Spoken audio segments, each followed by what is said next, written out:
Yeah. Okay. Good morning, ladies. Hi. Happy Wednesday. So for those of you that will be watching this later, get out your notebooks. Let's take some notes.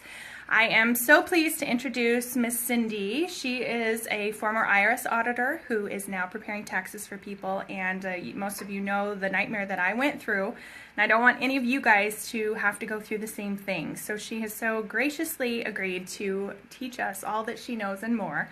And so without further ado, I'm going to go ahead and get this started. I'll be doing Facebook Live, but for those of you that join right now, and if you do want to interact, pop on the Zoom so that she can see your face and you can actually talk instead of just typing in the questions.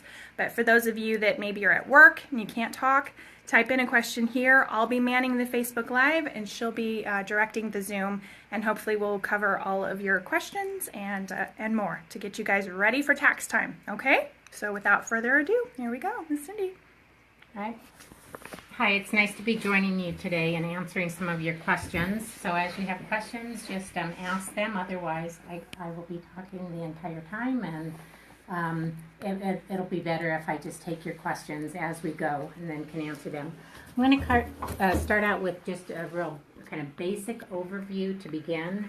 So some of the questions that I've received have to do with just kind of a general overview of the business, and so one of the questions was about part-time versus full-time work, and so there's no difference between part-time and full-time. If you're in this as a business, whether it's part-time, full-time, very minimal sales or a lot of sales, the rules are still the same. So if you're a business, you're a business.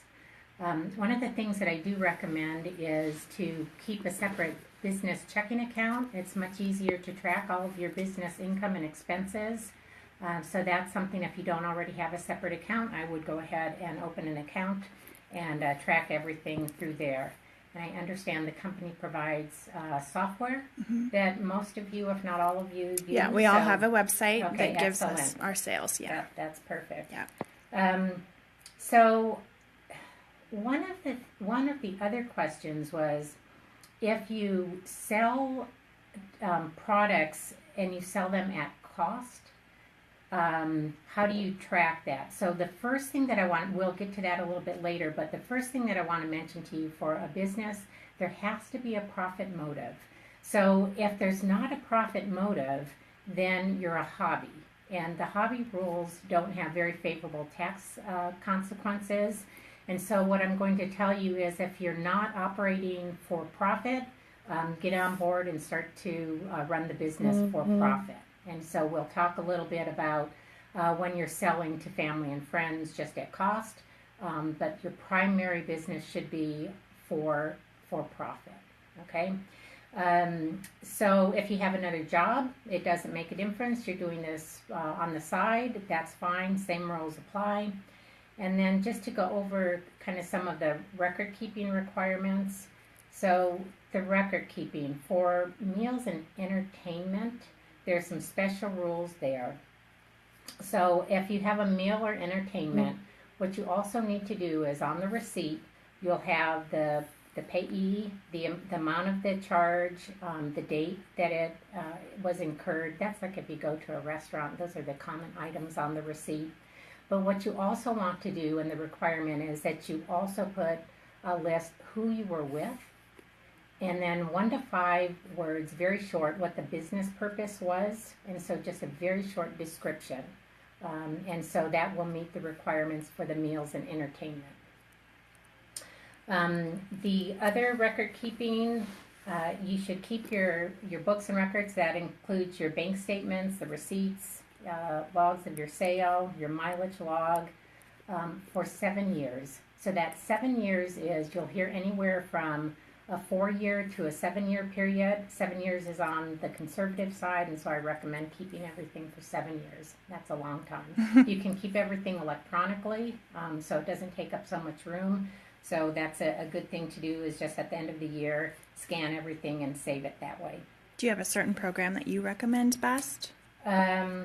Well, I have a DMS program that is specific to tax software, and so it's how I save all of my records. But even if you just do it through a PDF file, Okay. and maybe separately within bank statements, you can separate those accounts. Okay. So that would be fine. Okay. Let's see, I'm going to talk a little bit about, first of all, the question I get all the time is, what expenses are deductible? So the expenses that are deductible, there's a general rule of thumb, and that is if the expenses incurred for the potential to receive income or the actual receipt of income, the general rule is the expense is deductible. So then we go into is that expense reasonable? So what I get a lot is the interpretation of that. So I'm going to give the example that I get asked quite a bit. And that is, let's say you go out of town, you travel, you go to see your family, and it's the holidays, and is the business trip deductible as a business expense if you sell while you are out of state? I'm going to tell you, that I don't consider that reasonable.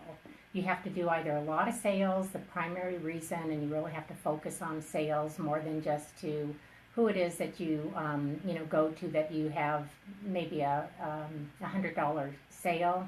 The cost of the trip has to be justified with the sale. So if the primary reason is for sales, then consider deducting the trip. But if the primary reason is really for personal visitation, then consider deducting just the business cost of the trip. Like if you go out At a for lunch or something. yeah, exactly. Yeah. Or if you have a hotel and you have lodging for a day that you have sales, something like that. Okay. Okay. So bring in that reasonableness standard when you apply that general rule. Let's see. One of the questions that was on the list is